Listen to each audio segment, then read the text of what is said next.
कोई टोटल जो हीट होती है वो वर्क में कन्वर्ट हो जाती है।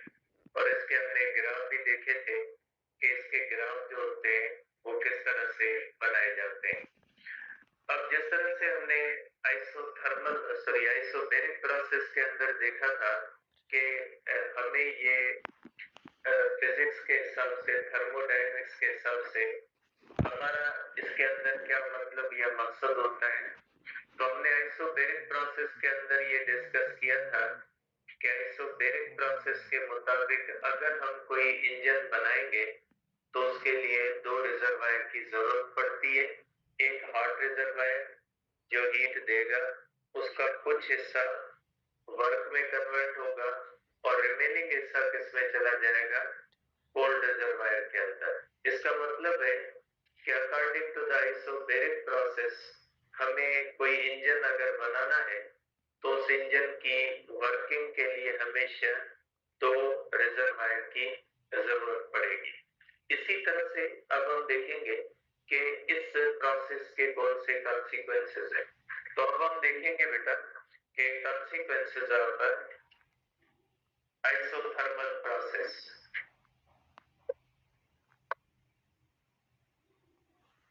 Consequences of isothermal process। Isothermal process के कौन से कॉन्सिक्वेंसेस हैं? देखिए बेटा, इसका जो पहला कॉन्सिक्वेंस है, इसका पहला कॉन्सिक्वेंस ये होता है कि only one reservoir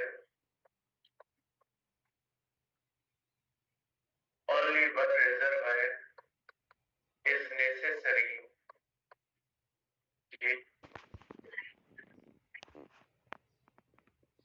light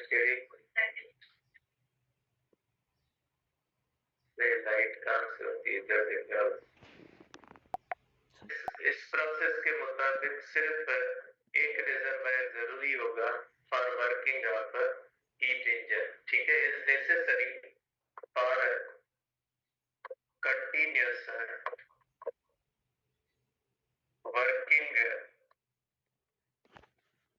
of heat engine. इस प्रोसेस के मुताबिक सिर्फ एक रिजर्वायर की जरूरत पड़ेगी। कैसे? देखिए, आपको पता है कि जब फॉर एग्जांपल जब चॉइस एक होती है तो कंपैरिजन की गुंजाइश नहीं होती कि फॉर एग्जांपल हमें कोई मोबाइल वगैरह लेना है। जब हमारी चॉइस ही एक है कि हमें ये मोबाइल लेना है तो फिर दूसरी मोबाइल्स के साथ उसकी कंपैरिजन नहीं की जाती। ठीक है, लेकिन जब हमारा डिसीजन नहीं होता तो फिर हमें मुख्तलिफ चीजें देखनी पड़ती है कि किसकी प्रॉपर्टीज बाकियों से बेहतर है। जैसे आइसोबैरिक प्रोसेस था, उसके अंदर कंप्लीट हीट वर्क में नहीं जा रही थी, तो जरूरी था कि रिमेनिंग हीट को कहीं और भेजें ताकि इंजन कंटिन्यूअसली काम करता रहे। अब यहाँ पे क्या होता है, जब टोटल हीट वर्क में कन्वर्ट होती है तो किसी और रिजर्वायर की जरूरत ही नहीं होती, क्योंकि जितनी भी हम हीट देंगे वो टोटल की टोटल किसमें कन्वर्ट हो जाएगी, वर्क में कन्वर्ट हो जाएगी। जब टोटल हीट वर्क में कन्वर्ट हो जाएगी तो कोल्ड रिजर्वायर की जरूरत ही नहीं है। एक रिजर्वायर होना चाहिए जो हीट दे और इंजन उसको कंप्लीटली वर्क में कन्वर्ट कर दे। फिर हॉट रिजर्वायर या कोल्ड रिजर्वायर की भी जरूरत नहीं है। कोई भी रिजर्वायर हो उससे हीट आएगी और ये हीट इंजन किस में कन्वर्ट कर देगा, वर्क में कन्वर्ट कर देगा। आप इसको इस तरह से डायग्राम में भी देख सकते हैं कि सपोज करें ये हमारे पास इंजन है, इसको हम हीट देते हैं तो ये टोटल की टोटल हीट किस में चली जाएगी, वर्क में चली जाएगी। तो बाकी हीट बचेगी नहीं कि कोल्ड रिजर्वायर की जरूरत हो। इसका मकसद है अगर एक इंजन हो उसको हम यहाँ से हीट दें Q1 और ये हीट जो है वो इंजन के अंदर जाए और इंजन इसको कंप्लीटली वर्क के अंदर कन्वर्ट कर दे, तो फिर कोल्ड रिजर्वायर की जरूरत ही नहीं पड़ती। क्योंकि हार्ट रिजर्वायर से जितनी भी हीट आएगी वो टोटल की टोटल वर्क में कन्वर्ट हो जाएगी। तो आप कहते हैं कि ये जो है वो प्रोसेस जो होता है ये प्रिडिक्ट करता है कि कोई ऐसा इंजन भी बन सकता है जो सिर्फ और सिर्फ एक रिजर्वायर के ऊपर काम करे। ठीक है, अब इसकी एक मिसाल आपके बुक में दी हुई है। अगर आपने बुक पढ़ा है तो सेकंड लॉ ऑफ थर्मोडायनेमिक्स के अंदर एक एग्जांपल दी गई है। अगर आप बुक के अंदर पढ़ेंगे तो बुक के अंदर सेकंड लॉ ऑफ थर्मोडायनेमिक्स के अंदर एक एग्जांपल दी गई है जो इसी प्रोसेस की दी गई है। उसमें कहा गया है कि अगर आप कोई ऐसा इंजन बना लें, ऐसा इंजन जो सिर्फ एक रिजर्वायर पे काम करे, उसको आप जितनी भी हीट दे वो टोटल की टोटल हीट जो है वो वर्क में कन्वर्ट कर दे। तो आप ऐसे इंजन को एक शिप के अंदर लगाए और उस शिप को आप ओशियन के अंदर छोड़ दें। आपको पता है वो शिप जब ओशियन के अंदर हम छोड़ेंगे तो ओशियन का जो वाटर होता है ना, वाटर कोई भी जो, चाहे ओशियन का वाटर हो या कोई भी वाटर हो, उसका टेम्परेचर हमेशा सराउंडिंग के टेम्परेचर से कम होता है। पानी कहीं पे भी पड़ा हो ना तो पानी सराउंडिंग की चीजें जो होती है ना उन सब से ठंडा होता है। पानी का टेम्परेचर सराउंडिंग के टेम्परेचर से कम होता है। अब अगर हम एक ऐसा इंजन बनाए और उसको एक शिप के अंदर लगाए और उस शिप को हम ओशियन के अंदर डाल दें, तो आपको पता है वो इंजन सिर्फ एक रिजर्वायर से हीट लेगा। तो वो ओशियन वाटर के अंदर आपको पता है कि वाटर की हीट कैपेसिटी बहुत ज्यादा होती है। जिस चीज की हीट कैपेसिटी ज्यादा होती है ना वो अपने अंदर बहुत ज्यादा एनर्जी स्टोर करके रखने की सलाहियत रखता है। आप जिस हीट के अंदर ज्यादा हीट एब्जॉर्ब करके रखता है, तो ओशियन के अंदर वाटर होता है, वाटर की हीट कैपेसिटी सबसे ज्यादा होती है। इसका मकसद है वाटर अपने अंदर सबसे ज्यादा एनर्जी को स्टोर करके रखता है। तो ये इंजन क्या करेगा, वाटर से हीट लेगा और उसके ऊपर वर्क करेगा और शिप उस वर्क के ऊपर चलती रहेगी। और ऐसे इंजन को जो शिप के अंदर इंजन लगा होगा इसको फ्यूल डालने की जरूरत नहीं है। ये इंजन बगैर फ्यूल के काम करता रहेगा और शिप जो होगी वो बगैर फ्यूल के चलती रहेगी, क्योंकि ये इंजन वाटर से हीट लेता जाएगा, उस हीट को वर्क में कन्वर्ट करता जाएगा और उसी वर्क के ऊपर वो शिप चलती रहेगी। और समंदर के पानी के अंदर huge amount of internal energy पड़ी है और वो इंजन जो होगा वो कंटिन्यूअसली वर्क करता रहेगा। और आपको पता है ऐसा होना पॉसिबल नहीं है, प्रैक्टिकली ऐसी चीज होना पॉसिबल नहीं है। इसका मकसद है कि ये जो प्रोसेस है ये ऐसी चीजों को प्रिडिक्ट कर रहा है जो प्रैक्टिकली इम्पॉसिबल है। इसीलिए हम कहते हैं कि ये प्रोसेस जो होता है इसी की वजह से फर्स्ट लॉ ऑफ थर्मोडायनेमिक्स के कुछ ड्रॉबैक्स कहते हैं। और ये फर्स्ट लॉ ऑफ थर्मोडायनेमिक्स का ड्रॉबैक कहा जाता है कि ये फर्स्ट लॉ ऑफ थर्मोडायनेमिक्स का ड्रॉबैक है कि ये आपको बताता है कि हीट जो होती, कोई भी इंजन जो होता है वो एक रिजर्वायर पे काम कर सकता है। ठीक है, और दूसरी बात जो ये आपको बताता है, दूसरी बात ये आपको बताता है कि this process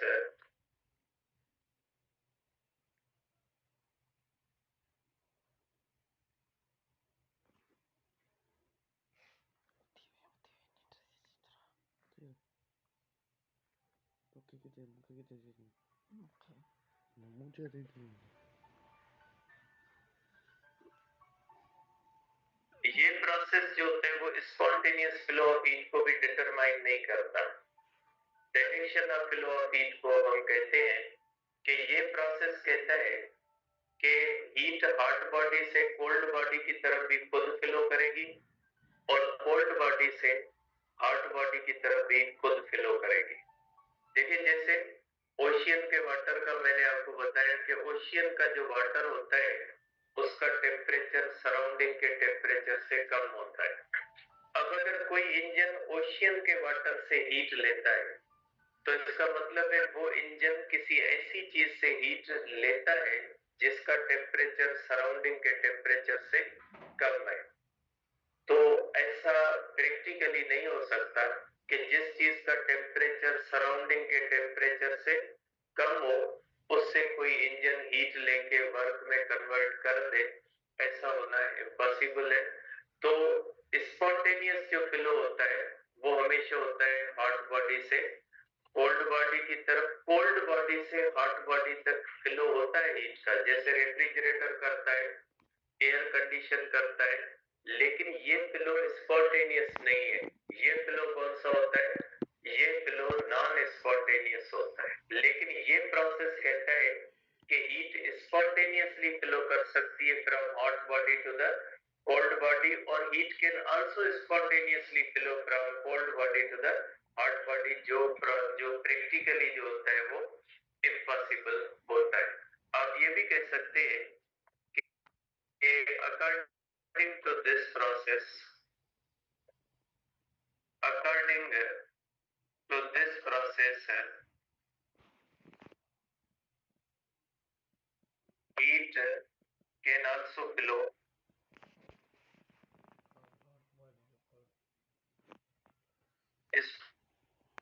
spontaneously from cold body to a hot body without spontaneously we to means without external energy. तो आप इसको सेंस में इस तरह से देख सकते हैं कि ये जो है वो हमारे पास है आइसोथर्मल प्रोसेस। अब हम करते हैं हमारा नेक्स्ट प्रोसेस जिसको हम कहते हैं आइसोकोरिक प्रोसेस।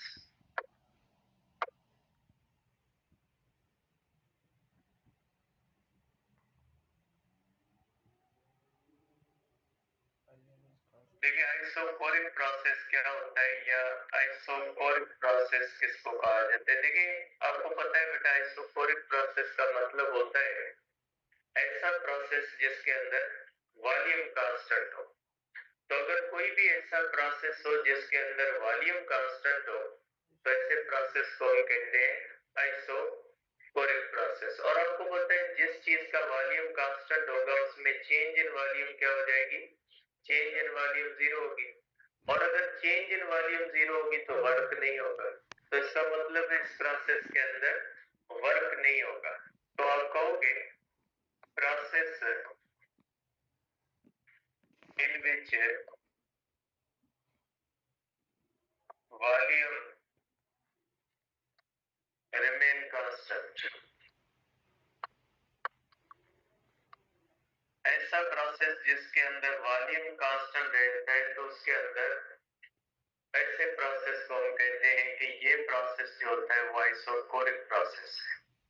देखिए सपोज करें हम थर्मोडायनेमिक सिस्टम लेते हैं और इसके अंदर प्रेशर P1 है, वॉल्यूम V1 है, टेम्परेचर T1 है।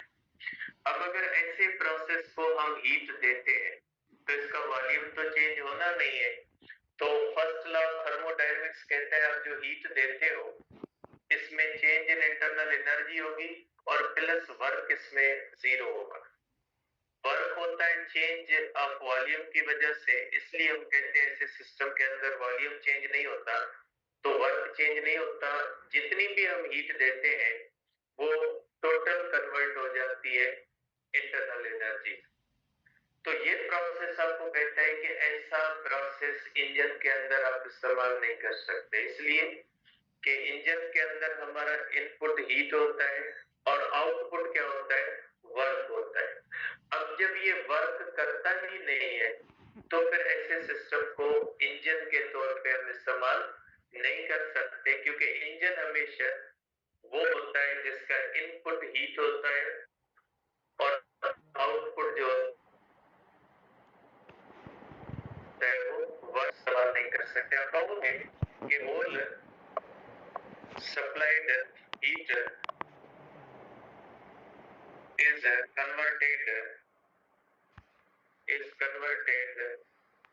जो इंटरनल एनर्जी,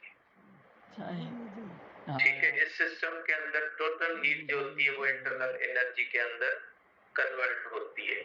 अब इस ऐसे सिस्टम को जब हीट हम देते हैं, जब इस सिस्टम के अंदर हीट इन जाती है तो इसका ग्राफ ऐसे बनता है प्रेशर और वॉल्यूम के दरमियान।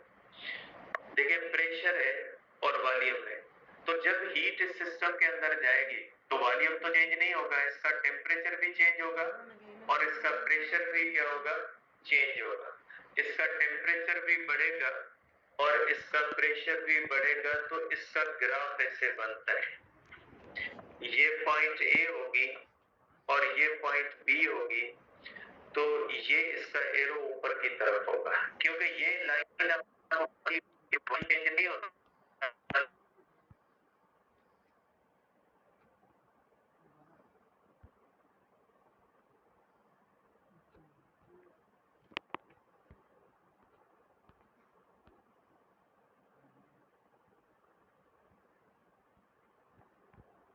टर्न करोगे तो ये होगा, जब आप हीट वापस लोगे तो ये ठंडा होगा, जब ठंडा होगा तो इसका ग्राफ ये होगा।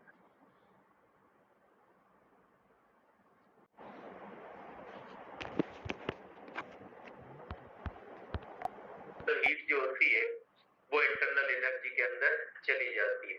अब इसके लिए अगर ये हम फार्मूला इस्तेमाल करें, क्योंकि हर प्रोसेस के लिए आप ये इस्तेमाल करते हैं, और इसके लिए जो गामा होता है, जैसे आइसोबैरिक के लिए हमने देखा कि आइसोबैरिक में ये जो होता है वो 0 होता है, आइसोथर्मल के अंदर ये 1 होता है, और आइसोकोरिक के अंदर ये जो होता है ये इंफिनिटी होता है।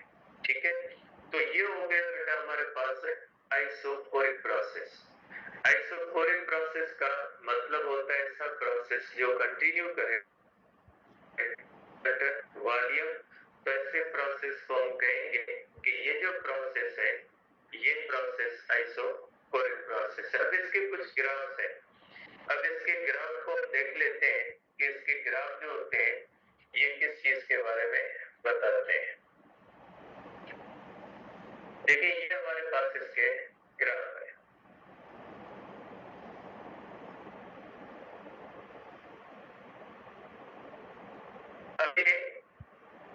अब ये एक ऐसा सिस्टम है प्रेशर और वॉल्यूम के दरमियान है। ये हीट अंदर गई है या बाहर आई है? इस आइसोकोरिक प्रोसेस में हमने हीट दी है या हीट ली है? क्योंकि एरो किस तरफ है, नीचे की तरफ है। इनिशियल प्रेशर ज्यादा है, फाइनल प्रेशर के कम, और इसके अंदर प्रेशर की वैल्यूज जो होती है मर होती है। आइसोकोरिक प्रोसेस के अंदर प्रेशर कांस्टेंट नहीं रहता, आप निकालते जाओगे प्रेशर क्या होता जाएगा, कम होता जाएगा, और अगर आप हीट देते जाओगे प्रेशर क्या होता जाएगा, बढ़ता जाएगा। तो कोई एक सिंगल वैल्यू नहीं होती, मल्टी वैल्यूड होता है। ये देखिए टेम्परेचर और वॉल्यूम का ग्राफ है। अब ये सिस्टम में टेम्परेचर फॉल हो रहा है, टेम्परेचर ने फॉल किया है क्योंकि एरो के नीचे T1 ज्यादा है, T2 कम है। इसका मतलब क्या हुआ, इसका मतलब ये होता है कि ये सेम सिस्टम का ग्राफ है कि इसमें हमने हीट बाहर ली है, उसी का टेम्परेचर और वॉल्यूम का ये ग्राफ है, और ये है प्रेशर और टेम्परेचर का। देखिए और टेम्परेचर का आप देख सकते हैं कि T1 ज्यादा है, T2 के कम है, और टेम्परेचर T1 जो है वो ज्यादा है और T2 के कम है। इसका ये लीनियर रिलेशन बनता है, एरो इस तरफ है। अगर एरो इस तरफ है इसका मकसद है कि इसके अंदर टेम्परेचर और प्रेशर दोनों ने फॉल किया है, और टेम्परेचर और प्रेशर फॉल तब करेंगे जब ऐसे थर्मोडायनेमिक सिस्टम से हीट को हम आउट एक्सट्रैक्ट करेंगे। जब हीट किसी भी सिस्टम से आउट आएगी तो ये बनेगी। अगर इसके सिस्टम के अंदर हीट इन जाती तो ये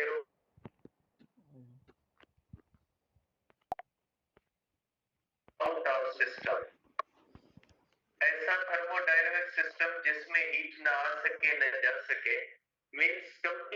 सराउंडिंग से आइसोलेटेड, कोई भी ऐसा सिस्टम जो सराउंडिंग से आइसोलेटेड हो, ऐसा सिस्टम जिसका सराउंडिंग से कोई ताल्लुक ना हो, तो ऐसे सिस्टम को हम कहते हैं ये जो है वो एडियाबेटिक सिस्टम होगा। सपोज करिए हमारे पास एक सिलेंडर और पिस्टन है। अगर आपको याद होगा, जरूरी नहीं याद हो, लेकिन अगर आपको याद होगा तो मैंने आपको कहा है बेटा कि ये जो सिलेंडर और पिस्टन होता है इसको हम परफेक्ट इंसुलेटर के मानते हैं। सिलेंडर का सिर्फ बॉटम जो होता है उसको हम कंडक्टर का मानते हैं, और जो इसका वाल्स होती है, पिस्टन होता है, उसको हम परफेक्ट इंसुलेटर का मानते हैं। इसका मतलब है ये जो सिलेंडर हमने कंसीडर किया हुआ है, इसकी वाल्स से और पिस्टन से हीट ना आएगी न जाएगी। इसके अंदर हीट आने और जाने का रास्ता सिर्फ जो होता है वो कौन सा है? बॉटम है।